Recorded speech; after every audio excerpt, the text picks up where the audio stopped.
Continuación de la vista de la causa Rol 8872. Por la parte creyente particular de Mario Melo Acuña y otros, y hasta por 15 minutos, tiene la palabra don Francisco Bustos Bustos. Muchas gracias, señora presidenta.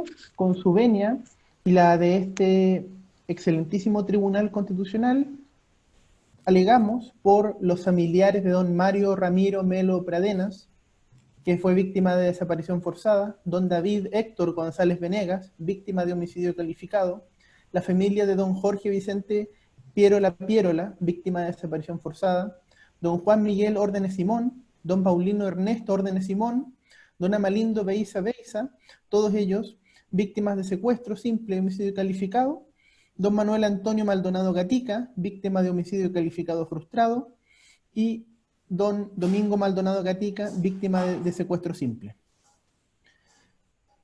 Solicitando desde ya se rechace el requerimiento presentado por el imputado Jaime Lepe, oficial con mando en ese momento, ha participado en diversos episodios, después fue agente de la DINA, y de los otros requirentes, Osvaldo Acevedo y Juan Aranda Mendoza, por los motivos que pasamos a exponer, y solicitando desde ya que el rechazo sea con expresa condenación in costas por manifiesta falta de fundamento. Señoría, en primer lugar, la manifiesta falta de fundamento fluye de la primera foja del requerimiento, cuando señala que el reproche debe entenderse extendido a todas las otras normas legales relacionadas o conexas. Y cita al efecto el rol 276 del año 98, pero que se refiere a control preventivo, a una ley distinta y a un tribunal con competencias sustancialmente diferentes. Señoría, en segundo lugar, debe rechazarse por esta manifiesta falta de fundamentación porque yo tomé nota tanto del requerimiento como del alegato y debe recordarse que el estándar aplicable en la inaplicabilidad es el control concreto, apuntando a preceptos legales específicos, cuando su correcta aplicación contravenga la Constitución. Y en este caso, no cuestiona las normas, incluso dice los artículos sobre presunciones son normas de garantía. Entonces, ¿qué es lo que cuestiona? En foja 28, comillas, persecución política a exmilitares, SIC, cierre comillas. La foja 36, ánimo de vindicta y persecución, cierre comillas. Él cuestiona también, foja 47, persecución política de los imputados exmilitares. En cierre comillas. Entonces, si lo que ocurre aquí es una conspiración y hay un ánimo supuestamente torcido, no son el problema las reglas que cuestiona. Podría ser un problema del ministro en su forma de ver las cosas. Ahora, resulta fácil aceptar teorías conspirativas porque la realidad a veces es más difícil de asumir. Vamos a ver las reglas impugnadas. Sobre las mismas adelantamos que en algunos casos no tienen el alcance que se pretende, en otros ni siquiera son aplicables y no existe en todo caso una aplicación de las mismas contraria a la Constitución. Señoría, lo primero que queremos decir, vamos a centrarnos en las normas del Estatuto de Roma, el artículo 7º, en sus numerales 1 y 2, que define los crímenes de lesa humanidad y cuáles son las conductas constitutivas de los mismos, es que, de acuerdo a diversos autores en la doctrina, esto no es un parecer aislado, el entenderlos como preceptos legales, normas de tratados, no da cuenta de su verdadera naturaleza jurídica, ni de su ubicación en el orden jerárquico normativo del derecho chileno. Ahí, por ejemplo, citamos al profesor Claudio Troncoso en el Anuario de Derechos Humanos. Por su parte, el profesor Francisco Zúñiga señala, respecto del artículo 93, el profesor Zúñiga señala que respecto de los tratados hay competencia para control obligatorio, preventivo y facultativo en los términos del artículo 93, numerales 1 y 3 de la Carta Fundamental, pero no de inaplicabilidad. Y aquí él señala que tal extensión de una competencia tasada no admite interpretaciones extensivas, analógicas o activistas montadas en la fuerza de la ley. Es decir, el profesor Zúñiga, y esto lo dice en la revista de Derecho Político. Por último, señoría, el profesor Humberto Nogueira Alcalá, en Estudios Constitucionales, da cuenta que la reforma constitucional del año 2005 distingue entre tratados, reforma a la Constitución y preceptos legales. Y entonces, esta distinción no tendría importancia en el artículo, o sea, y que no podemos aceptar una interpretación que haga esta diferencia en esta norma y que luego en el artículo 93, numeral sexto, se interprete que precepto legal y tratado son lo mismo. Porque eso sería forzar el texto constitucional, el objeto del mismo, y, comillas, carece de toda seriedad interpretativa. Cierra comillas. Y respecto de lo mismo, solamente agregar que la semana del 21 de agosto, diversos profesores de Derecho Internacional de diversas universidades chilenas, como don Hugo Llanos Mancilla, don Edgardo Riveros, el profesor Claudio Troncoso, presentaron una carta llamada sobre el recurso de inaplicabilidad presentado por uno de los procesados en el denominado caso ex Boinas Negras. Y ellos señalan que las normas constitucionales impiden al TC ejercer un control represivo ex post de los tratados. Entonces, esta no es una interpretación solitaria, alocada, sino es una postura que está bastante difundida en la doctrina y nos parece que es la mejor lectura del artículo 93, numeral sexto. Y señoría, inclusive si admitiéramos que son preceptos legales, estas normas no inciden en el caso concreto. El Estatuto de Roma, por norma expresa, no es aplicable en este caso. Pero sí vamos a decir, y aquí yo descanso en buena parte de lo dicho por mi colega, el señor Sandberg, adhiriendo a todas sus palabras, el Estatuto de Roma refleja el derecho penal internacional aplicable. ¿Y esto por qué lo decimos? Primero, los fundamentos de los crímenes de lesa humanidad los encontramos, como bien dijo el requirente, en el Tribunal de Nuremberg, aunque yo aquí haría una diferencia. En Nuremberg, el nexo con el crimen de guerra no fue un elemento material, fue un requisito de la jurisdicción del Tribunal Militar Internacional. Podemos citar a Cayambos, a Crayer, a Bassiouni, a Berle en ese sentido, ¿sí? Y estos hechos son ilícitos desde que Naciones Unidas hiciera suyos los principios de Nuremberg en la resolución del año 46 y en sucesivas resoluciones de las cuales ha participado el Estado chileno. Resolución 2583 del año 69, 2712 del año 70, 2840 del 71, resolución 3074 del 30 de diciembre del 73. Es decir, incluso el mismo gobierno militar que negaba los crímenes, que dictó amnistía, que el día después del plebiscito reabrió los sobreseimientos temporales y dictó sobreseimientos definitivos por amnistía, reconocía estas normas. ¿Por qué? Bueno, algunos dicen, Wilde, por ejemplo, que la hipocresía es el homenaje que el vicio rinde a la virtud, ¿sí? Entonces, el Estado chileno decía formalmente respetar las normas de la comunidad internacional, no lo hacía, pero luego no se puede replicar entonces porque éstas le sean aplicadas. Y esta resolución 3074 de diciembre del 73 son los principios de cooperación internacional en la identificación, detención, extradición y castigo a los culpables de crímenes de guerra o de lesa humanidad.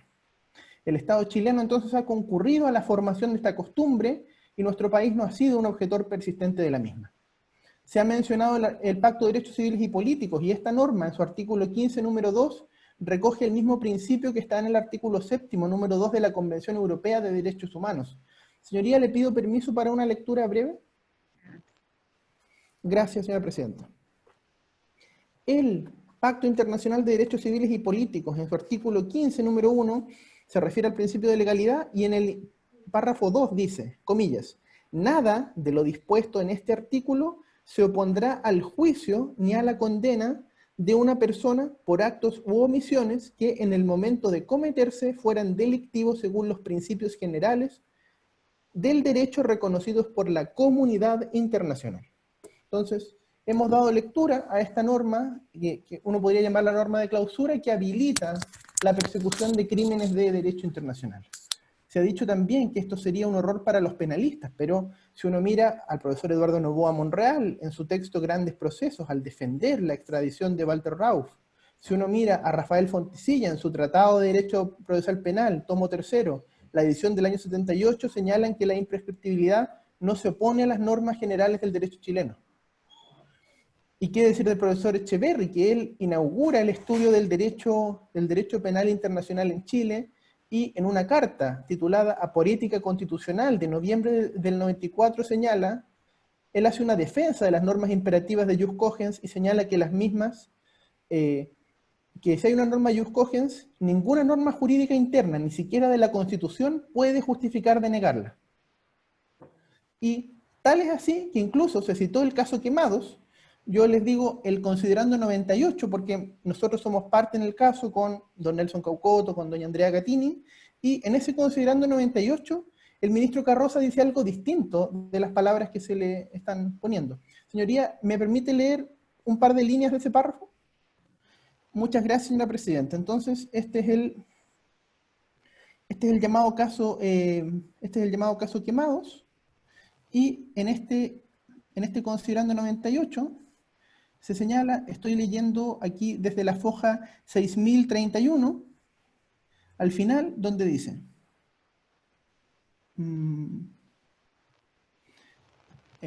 con lo cual hacemos eco de lo dispuesto en el Estatuto de Roma, que si bien entró en vigencia con posterioridad a la ocurrencia de los hechos, se ha instituido como un instrumento de derecho internacional que vino a sistematizar un conjunto de valores preexistentes y que son conocidos como jus cogens, que se han integrado en forma instantánea al entender que son principios que devienen del derecho consuetudinario y que por tanto se han incorporado al derecho incluso antes de haber sido recogidos por el Estatuto de Roma y otros tratados internacionales. Aquí termino la cita, y esto termina en la foja 6032, ¿sí? Este es el considerando 87. Entonces, señoría, por una parte, no es el Estatuto de Roma no es precepto legal, es norma de tratado. En segundo lugar, el Estatuto de Roma no es la norma que recoge la costumbre internacional. El Estatuto de Roma y las normas de parte general del derecho penal, y las normas de la parte especial y algunas normas de parte general del Estatuto recogen el estado de la costumbre internacional, a la cual el Estado chileno ha concurrido. Por lo tanto, señoría, debe rechazarse a este respecto el requerimiento. Y respecto de las otras reglas citadas, los artículos 485, 486, 488, señoría, también escuchamos que el ministro Mario Carroza, en palabras del requerente, comillas, aplica mal la prueba, comillas, hay una mera recopilación de elementos del proceso. Yo puedo discrepar de eso, pero independientemente si yo discrepo de eso, la crítica que se está haciendo aquí es a la forma en que el ministro aplica el derecho, no es a las normas que el mismo requerente calificó como de garantía, ¿sí? Y nosotros compartimos, las presunciones son garantías, como se ha dicho en diversos fallos, entre ellos el rol 4627, que establecen que las mismas respetan los principios de legalidad y culpabilidad. La prueba indiciaria, en el artículo 485 simplemente nos define lo que es una presunción, y el artículo 486 dice que las mismas pueden ser legales o judiciales, definiendo cuál es una y otra, y señala que las demás, presunciones se denominan judiciales o indicios. Y las definiciones por sí mismas no pueden ser inconstitucionales, salvo que definan algo en un sentido abiertamente contrario a la Constitución. Y también el artículo 488 contiene exigencias de racionalidad epistémica. Por ejemplo, en su parte primera, el que las presunciones se tienen que fundar en hechos reales y probados y no en otras presunciones. Eso es una garantía. Las presunciones deben ser múltiples, deben ser graves. Es decir, no basta que sean accidentales, casuísticas. Las presunciones deben ser precisas. Esta es la exigencia del numeral tercero. De tal manera que de tal manera que no pueda conducir a conclusiones diversas. Las presunciones, la prueba debe ser directa, de modo que conduzca lógica y naturalmente al hecho que de ella se deduzca. Esto también va en armonía con la idea de máximas de la experiencia que está recogida en el nuevo sistema.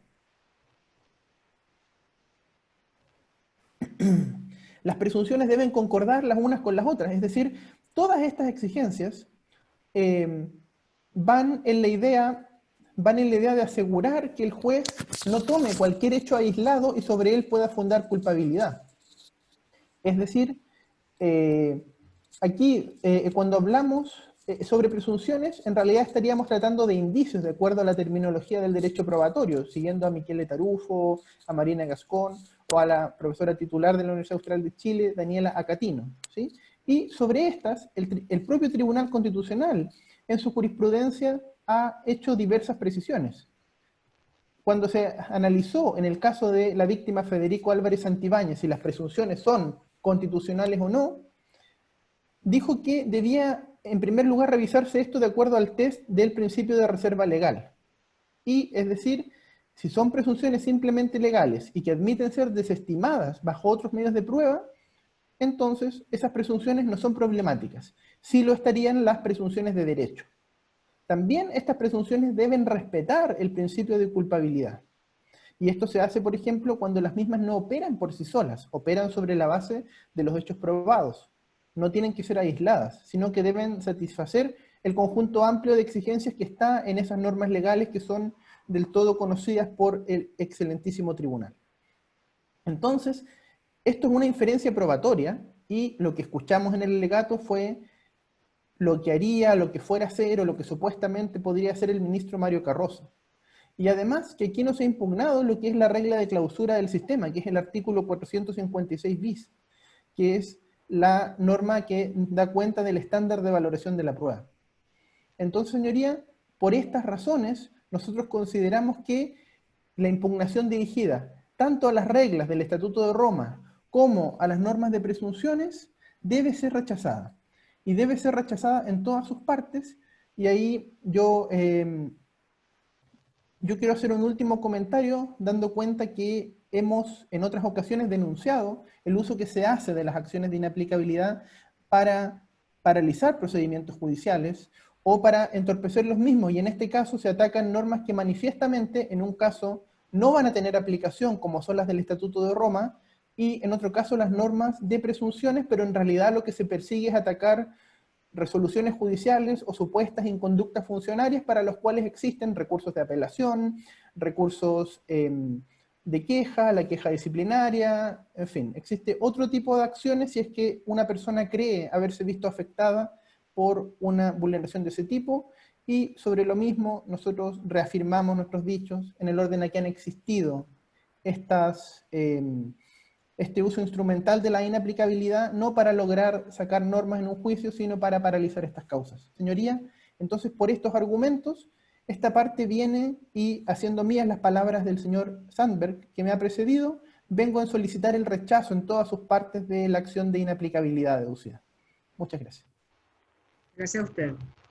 Por la parte de Juan del Tránsito Aranda Mendoza, y hasta por 20 minutos, tiene la palabra don Maximiliano Murat Mancilla. Gracias, señora presidenta.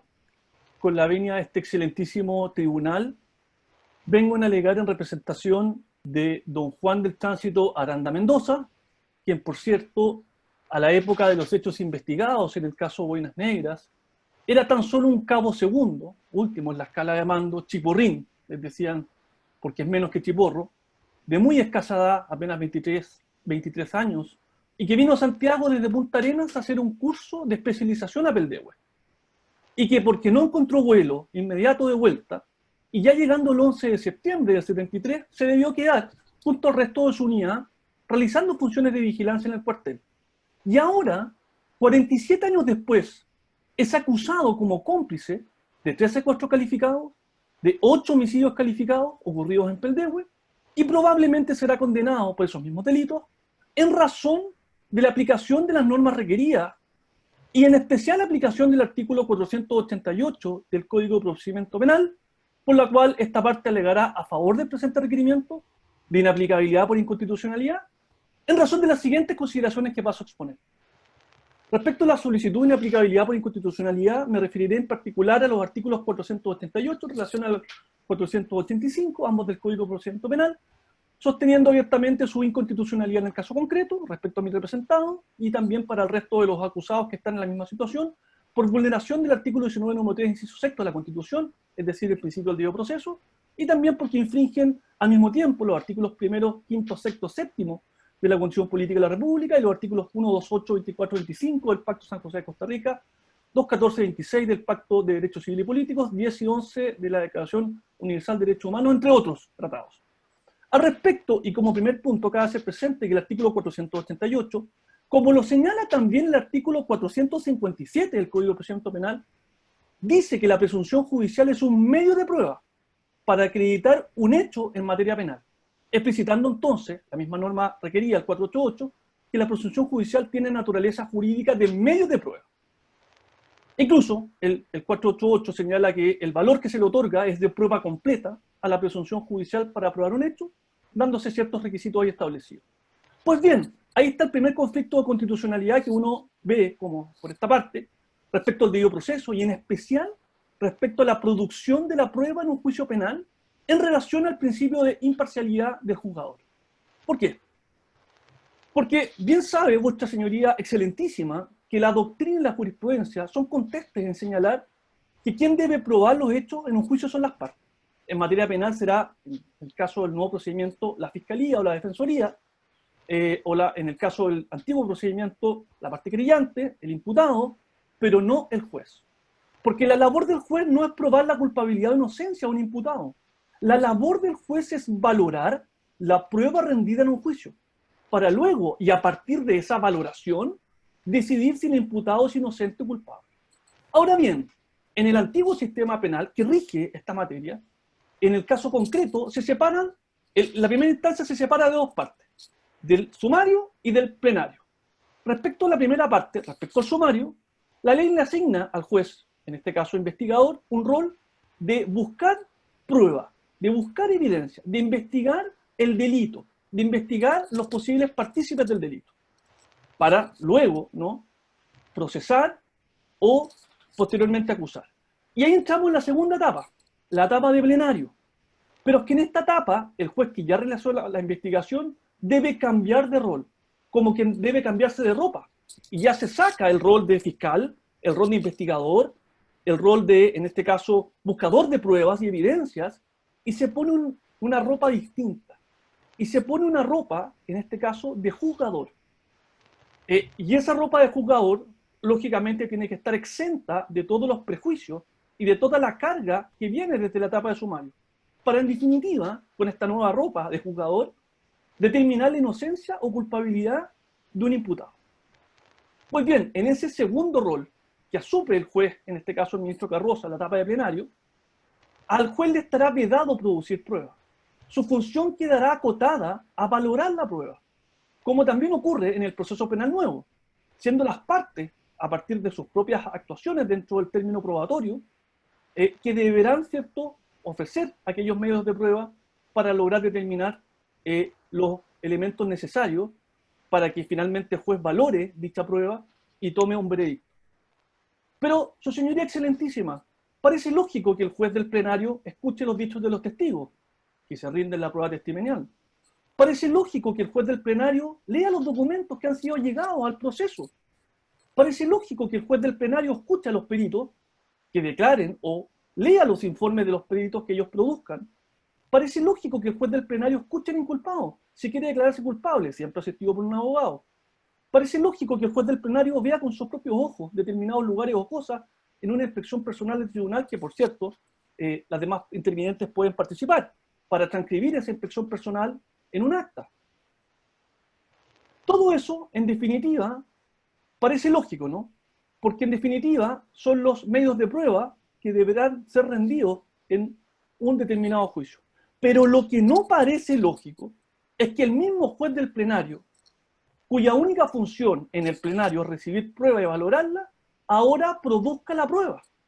Y más ilógico aún parece que el juez que construyó la presunción judicial, que produjo la prueba para establecer la culpabilidad de un inculpado, luego deba valorarla, para en definitiva valorar su propio trabajo o su propio esfuerzo y su propio medio de prueba para determinar si la persona es culpable o inocente.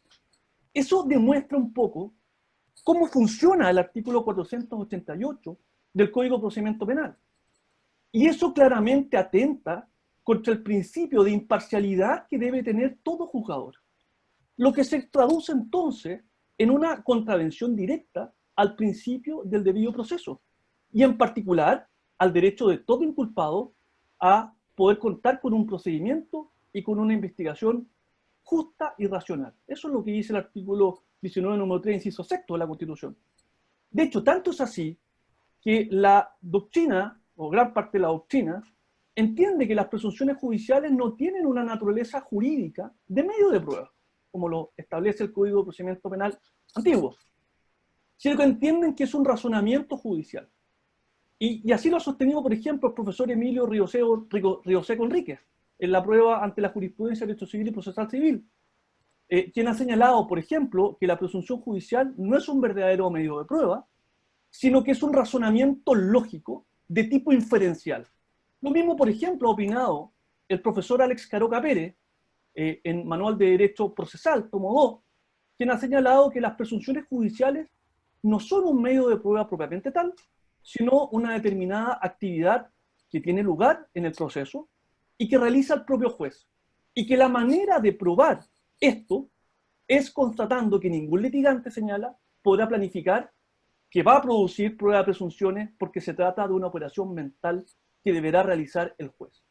De hecho, y para dar más luz a este mismo asunto, el Código Procesal Penal no señala a las presunciones judiciales como medio de prueba, sino que habla sobre testigos, habla sobre peritos, habla sobre otros medios de prueba, audiovisuales, en fin, etcétera, pero no existe la presunción judicial, ni siquiera se ocupa la palabra en el Código de presunción judicial. La única palabra de presunción que hay en el Código Procesal Penal es la presunción de inocencia, que por cierto no tiene nada que ver. Por ejemplo, el artículo 259 del Código Procesal Penal señala que el contenido que tiene que tener una acusación, dentro de los muchos requisitos, en su letra F, por ejemplo, es señalar los medios de prueba de que el Ministerio Público pensare hacerse valer. Es decir, claramente tenemos una manifestación de ello. El artículo 263, por ejemplo, contiene facultades del acusado. Y también señala que dentro de esas facultades que tiene el acusado, señalar puede exponer en su defensa los medios de prueba que estime conveniente. Y en ninguno de esos dos momentos, o sea, ni el fiscal señala que va a utilizar como medio de prueba la presunción judicial, ni tampoco el imputado señala en su especie de contestación o en su exposición de argumentos para su defensa que él se va a hacer valer de una presunción judicial como medios de prueba, sino que los medios de prueba señalados por ambas intervinientes serán testigos, serán informes periciales, serán documentos y otros que no vienen al caso. Pues bien, el mismo mensaje incluso del artículo del Código de Procedimiento Penal, uno podría pensar el Código de Procedimiento Penal lógicamente va a defender la prueba de presunciones, pero el mismo mensaje del Código de Procedimiento Penal da una señal indicadora de lo que opina de las presunciones. Y a mi juicio, leyendo aquella parte del mensaje que voy a citar, señora presidenta, creo que la cataloga como la más débil de todas. Porque señala lo siguiente, solicito permiso para leer solamente 2 líneas. Gracias, señor presidente. Señala que las presunciones judiciales pueden formar prueba completa que baste para condenar a cualquier pena que no sea la pena de muerte. O sea, desde ya el Código de Procedimiento Penal está diciendo no vaya a emplear, no vaya a hacer cosa que emplee la presunción para condenarle a la muerte porque eso ya es irremediable. Claro, la muerte de una persona ya no se puede, ¿cierto?, subsanar mediante la vía de un recurso de revisión. Y eso nos da una idea de lo que opinaba incluso en el año 1900 el legislador acerca de la prueba de presunciones judiciales. Pues bien, como segundo punto de mi alegato, señora presidenta, quisiera decir que hay un segundo conflicto de constitucionalidad por parte del artículo 488 del Código de Procedimiento Penal. A nuestro juicio también es vulneratorio el debido proceso, la misma garantía 19.3 inciso sexto, pero ahora esa garantía ya no es respecto al debido proceso, ya no es respecto a la imparcialidad del juzgador, sino que a juicio de esta defensa el 488 también transgrede el principio de contradicción que debe informar a todo el procedimiento penal, no a ciertas partes del procedimiento penal, como parece ser que entienden algunos de los intervinientes que ya me han precedido. Esto lo digo porque dicho principio, el principio de contradicción, del contradictorio, en fin, etcétera, señalan que garantizan la actividad de los sujetos procesales que intervienen en el juicio, sea controlando recíprocamente a través de sus propias intervenciones, por medio de argumentaciones, sea por medio de la producción de pruebas, sea por medio de contraprueba, sea por medio de observaciones, por medio de objeciones, por medio de análisis, la cual las partes pueden controlar la prueba que va siendo incorporada al juicio. Así, por ejemplo, sucede con la prueba testimonial, en que tanto en el procedimiento antiguo según el 466 del Código de Procedimiento Penal, se señala, y en el procedimiento nuevo, el artículo 329 y 330 del Código Procesal Penal, en ambos sistemas, por ejemplo, las partes pueden preguntar en el probatorio a los testigos acerca de lo que van a declarar, en el plenario, ¿no? Y así ocurre también con la prueba documental. La prueba documental también, en el juicio penal antiguo, el procedimiento penal antiguo, es posible de observarla, objetarla, y en el procedimiento penal nuevo, de excluirla, según, por ejemplo, el 478 del Código Procesal Penal. 276 también. Sí. El 276 la excluye y el 478 el procedimiento penal antiguo. Lo mismo ocurre con la prueba pericial, en que las partes pueden, por ejemplo, en el procedimiento penal antiguo, solicitar que se amplíe el informe pericial para aclarar dudas, o pedir un nuevo informe pericial, según lo señala el artículo 471 del Código de Procedimiento Penal. O en el sistema nuevo, el Código Procesal nuevo, en que al perito se le permiten hacer preguntas y contrapreguntas para que aclaren sus dichos o conclusiones, como lo señala el 329 y 330 del Código Procesal Penal. Pero eso no ocurre, repito, no ocurre con las presunciones judiciales. Puesto que, y aquí viene la gracia del cuento, puesto que ellas se construyen finalmente en la sentencia. Ese es el momento en que se construyen para condenar, en donde ya no se pudo ejercer el derecho al contradictorio sobre ellas, y en donde el veredicto ya ha sido dictado en base a un medio de prueba no sujeto a contradictorio alguno. Pues bien, este principio de contradictorio en relación a la prueba tiene su consideración explícita en la ley, por ejemplo, los artículos 329 y 330, como ya dije, el Código Procesal Penal, o en el artículo 327 del Código Procesal Penal, o en el artículo 284, 285 y 286. Ahora, mis distinguidos contradictores estarán pensando, pues bien, ¿por qué no se pueden hacer estas contradicciones o ejercer este derecho antes? Por ejemplo, una vez que ha sido dictado el procesamiento en base a presunciones, o una vez que ha sido dictada la acusación en base a presunciones. Y la respuesta es simple, porque las presunciones que se dictan para procesar no tienen la misma fuerza y no son siempre las mismas que las que se tienen para acusar. Y al mismo tiempo hasta no tienen la misma fuerza, ni son las mismas generalmente para condenar.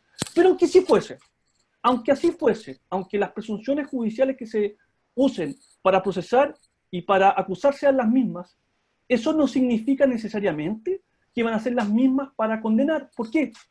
Porque después de que se contesta la acusación por parte del imputado, que ese es el momento en que se tiene que desplegar la defensa escrita, viene el probatorio. Y el probatorio también va a llegar determinada prueba. Y esa prueba va a servir para ser valorada o para poder construir una presunción judicial en la sentencia.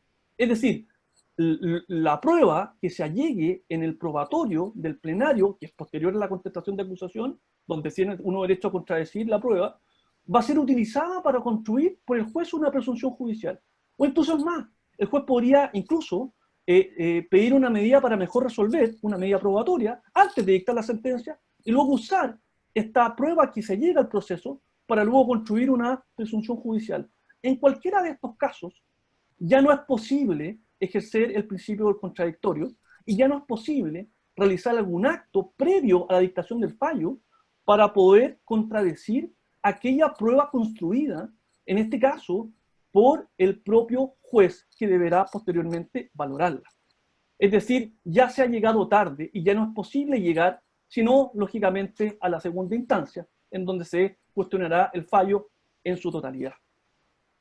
Pues bien, señora presidenta, a mí me gustaría manifestar a este excelentísimo tribunal, que yo entiendo que es de derecho, así lo entiendo, así lo quiero, y así vengo siempre con la ilusión de que lo que se hable aquí sean cuestiones de derecho. Pero aún así quisiera manifestar un sentimiento respecto a lo que yo opino del artículo 488 y de lo que puede significar el artículo 488 en la legislación chilena. Yo creo, y lo digo honestamente, que aplicar el artículo 488 en los términos actuales y de esta manera en un juicio penal disminuye abiertamente o incluso elimina garantías fundamentales del debido proceso. Y eso, a mi juicio, es propender lisa y llanamente a la doctrina de Gunther Jacobs, que denominó el derecho penal del enemigo, Fensdasfer, como dice él en el Congreso, en el cual da cuenta por primera vez, ¿cierto?, efectivamente, de este derecho penal del enemigo. En octubre de 1999, a propósito de la Academia de Ciencias de Berlín-Brandenburgo, en un congreso titulado La ciencia alemana del derecho penal ante el cambio del milenio, es donde Gunther Jacobs, catedrático de la Universidad de Bonn, pone, ¿cierto?, en este caso, al derecho penal del enemigo, haciendo la diferencia con el derecho penal del ciudadano. Pues bien, ¿qué es lo que dice Jacobs? Dice que las normas que componen dicho derecho penal del enemigo se caracterizan por la relajación o incluso la desaparición de garantías judiciales en relación a determinadas personas que han cometido determinados delitos y que son catalogados por él como enemigos del Estado, porque estos, con sus delitos, han abandonado el Estado de Derecho o han abandonado el derecho. Miren, esto es lo que acontece ahora. Eso es lo que acontece en el caso de los juzgamientos de los ex uniformados en delitos de lesa humanidad. Mientras que, por otro lado, ¿no?, tenemos el derecho del ciudadano. Tenemos a delincuentes comunes, que se les respeta, por cierto, todos sus derechos constitucionales. Tenemos a delincuentes comunes que se les considera ciudadanos y se aplica normas de carácter penal garantista. Tenemos a delincuentes comunes en que no se aplica el artículo 488, sino que se les aplica el Código Procesal Penal, donde claramente no hay presunciones judiciales como medios de prueba y donde claramente se respetan todos sus derechos procesales de manera irrestricta. Porque esa es la verdad. Y ese es mi sentir. Así veo yo la manera como se está juzgando a estas personas, independiente que sean inocentes, que sean culpables, que esté bien, que esté mal, que sean imprescriptibles, que no sean imprescriptibles. Esa discusión es indiferente. ¿Por qué? Porque Nuestra Señoría Excelentísima muy bien sabe que el derecho penal del enemigo no es permitido por las mismas normas internacionales que mis distinguidos colegas alegan, y en especial por las normas internacionales de los derechos humanos, incluido el derecho al debido proceso. Pero vaya qué paradoja tenemos, porque eso es lo que pasa acá, es una paradoja. ¿Cuál es la paradoja? Los actuales presuntos violadores de derechos humanos, como mis representados, hay que juzgarlos violando sus propios derechos humanos para así obtener condena. Esa es la paradoja. Y el punto es, sea como sea, hay que obtener condena para que no se hable de impunidad a cualquier costo, incluso al costo de las garantías procesales del inculpado. Porque, a su juicio, el fin justificaría los medios. Y la verdad de las cosas que en este caso, esta parte, así como lo dijo el requerente dijo, no imagino a este Tribunal Constitucional avalando una venganza judicial. Bueno, yo no imagino a este Tribunal Constitucional defendiendo el derecho penal del enemigo en este caso. Porque al final del día, y en este caso, el fin no puede justificar los medios. La verdad de las cosas es que eso son la manera en que actualmente se están dando este tipo de procedimientos en el caso concreto. Me gustaría, señora presidenta, ya que me quedan algunos minutos, un minuto solamente me queda, señora presidenta, cortito, hacerme cargo de un argumento que ha señalado mi respectivo contradictor. Él ha reconocido en su alegato, uno de los contradictores que me ha precedido, que efectivamente la labor del juez en el plenario es valorar los medios de prueba. Y eso claramente ayuda, ¿cierto?, a entender los argumentos que este abogado ha planteado. Lo segundo también que quisiera decir que han dicho es que efectivamente el hecho de no aplicar o inaplicar el 488, según dice, dejaría sin herramienta al juez para poder juzgar este tipo de delitos. La verdad es que no es así. El juez tiene, como él mismo lo dijo en su propio alegato, el momento del probatorio del plenario. Y por lo tanto incurre en una contradicción mi distinguido colega, porque en el fondo nos dice, oiga, vaya a ofrecer prueba al probatorio, que todavía no ha ocurrido, para probar sus hechos, así como él también lo puede hacer. Pero por otro lado me dice que si es que no aplico el 488 nos quedamos sin herramientas para juzgar. Y la verdad es que eso no es cierto. Ahora, y esto es bien importante, si no hay medios de prueba para juzgar a alguien, bueno, esa persona lamentablemente tendrá que quedar absuelta. Pero no podemos, a efectos de subsanar ese vicio, porque ya han pasado 47 años, hacerlo de cualquier manera, bajo cualquier pretexto, bajo cualquier fin y aplicando el derecho penal del enemigo. Señora Presidenta, con su venia y respeto, solicito acoger el requerimiento de inaplicabilidad por inconstitucionalidad en todas sus partes, pero en especial respecto al artículo 488 del Código de Procedimiento Penal en relación al artículo 485, y con su venia y respeto, señora Presidenta, y la venia y respeto de todo este excelentísimo tribunal, Doy por finalizado mi alegato. Gracias. Señora ministra, señores ministros, quieren hacer preguntas a los señores abogados. Tiene la palabra el ministro Aróstica. No lo escuchamos, ministro.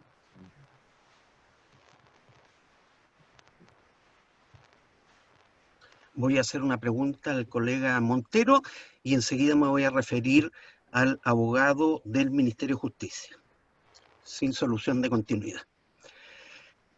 Al colega Montero, de acuerdo a los antecedentes que tenemos acá y los criterios con que algunos jueces constitucionales abordamos este tipo de materia, no tengo a la vista el auto de procesamiento del señor Lepe. Los medios de prueba que está usando el señor ministro en visita, ¿son presunciones o se está valiendo de las declaraciones del señor Lepe? No tengo claridad cuál es el medio de prueba exacto que se ha usado en uno y otro momento procesal. Le agradecería que me aclarara ese punto. Tiene la palabra abogado Montero. Muchas gracias, señora presidenta. Señor ministro, en el requerimiento que yo presenté se acompañó el autoprocesamiento y se acompañó el autoacusatorio. Y en ambos, ¿no es cierto?, lo que hace el ministro señor Carroza es hacer una relación, como dije, catastral de los medios directos de prueba. Que cuando digo medios directos de prueba, estoy diciendo declaraciones, documentos, careos, cosas de esas, que son medios directos. Y habiendo hecho esa relación de medios directos, inmediatamente o a continuación, él, en otro considerando, sin mediar de por medio un proceso de reflexión, afirma en forma autónoma, autárquica, afirma que esos elementos precedentes que están citados conforman los hechos que describe.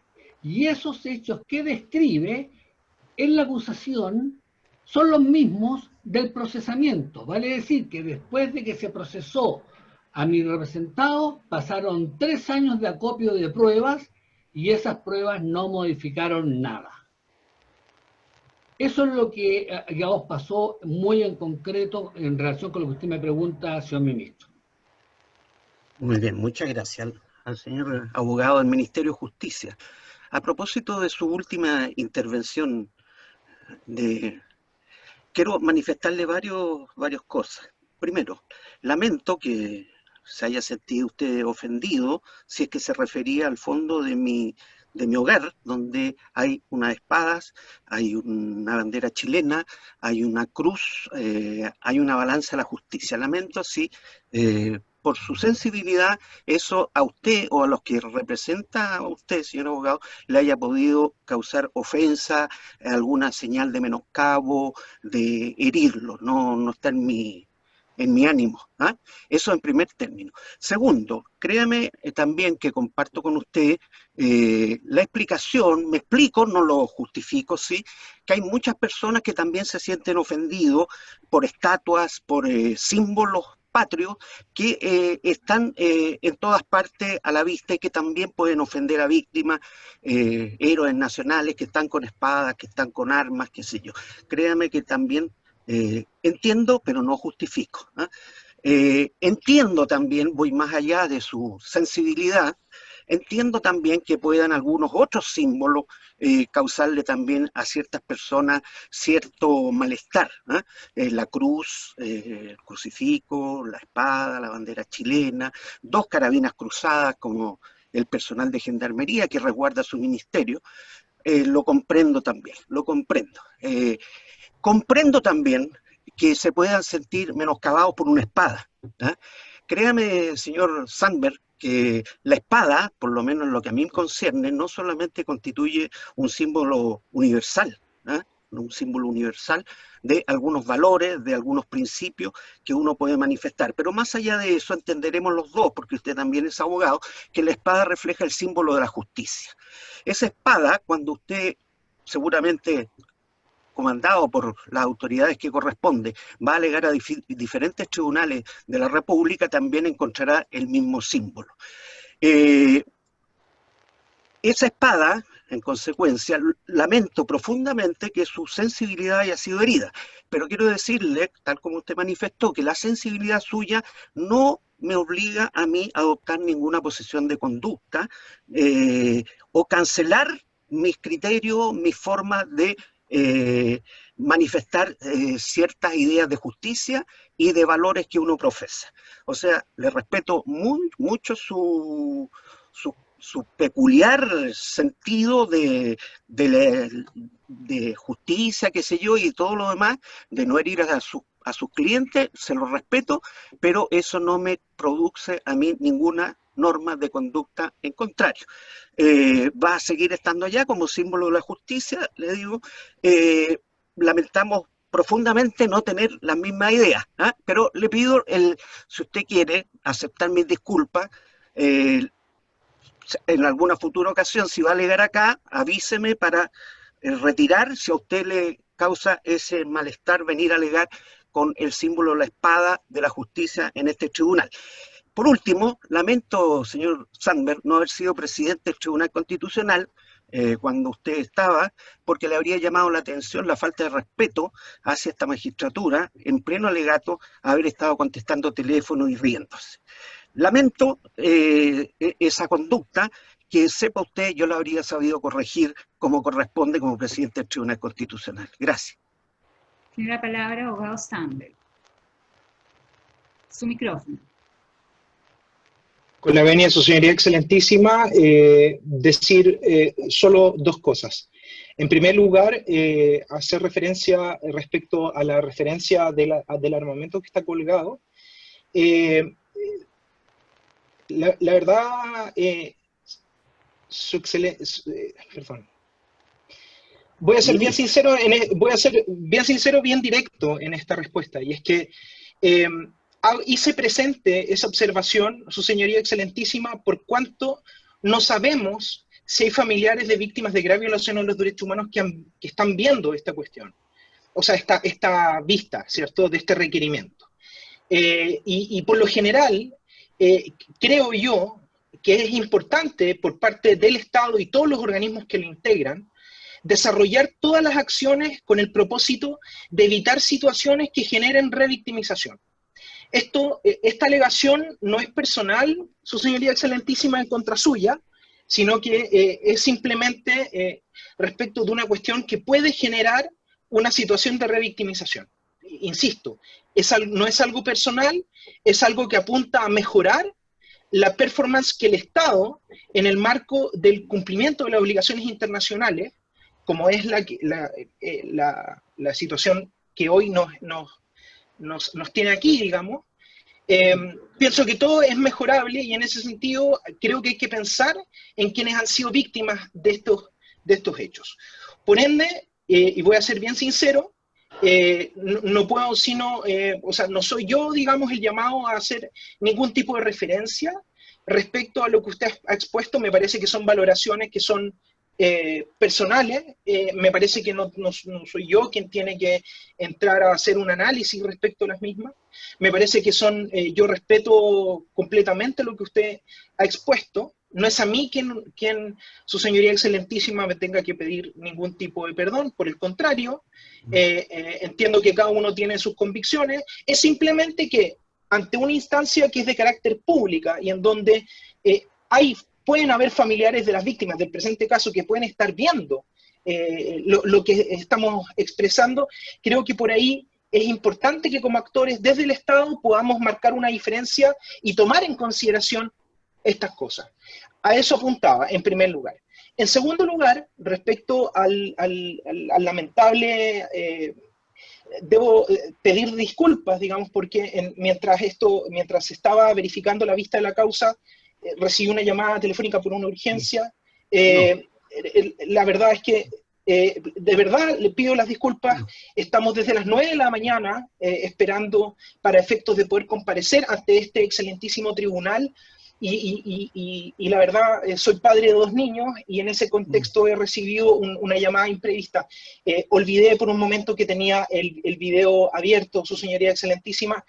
Mi afán, el afán de mi intervención en este caso no es generar ningún tipo de molestia, sino que simplemente, en primer lugar, dar cuenta de ciertos matices que creo yo pueden marcar la diferencia respecto a la respuesta del Estado con los familiares de las víctimas en primer lugar, y en segundo lugar, tratar de ceñirme lo más posible al protocolo de al protocolo de este excelentísimo tribunal.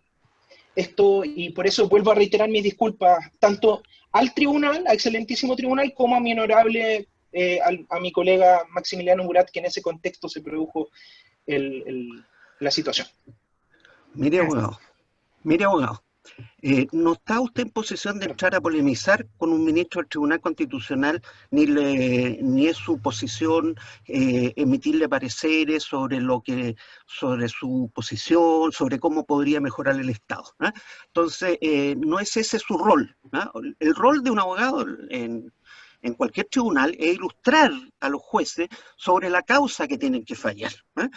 O sea, si usted estima que el Estado debe tener ciertos estándares que a usted le parece, que es una apreciación personal, le rogaría que lo hiciera saber a su jefatura, Ministerio de Justicia, para que, como le digo, varios símbolos, no solamente los que están acá, el símbolo de la justicia, lo sustituyan por otro, y eso lo oficie al ministerio que corresponde para que lo haga llegar al Tribunal Constitucional.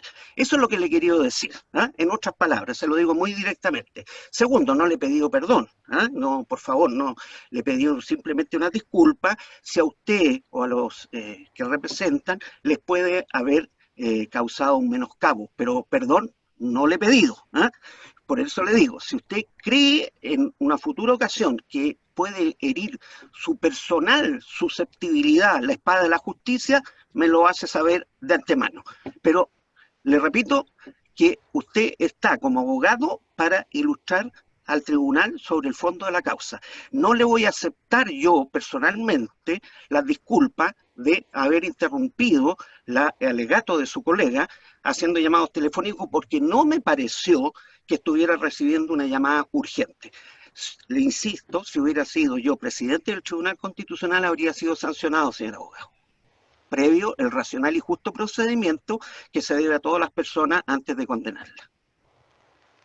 Señora ministra, señores ministros, ¿tienen más preguntas a los señores abogados? No habiendo más preguntas, ha terminado la vista de esta causa y todas aquellas previstas para el día de hoy. Muchas gracias. Señora Presidenta, que tenga una buena tarde. Su señoría excelentísimas, que tengan una buena tarde. Gracias por todo. Hasta luego. Buenas tardes. Luego.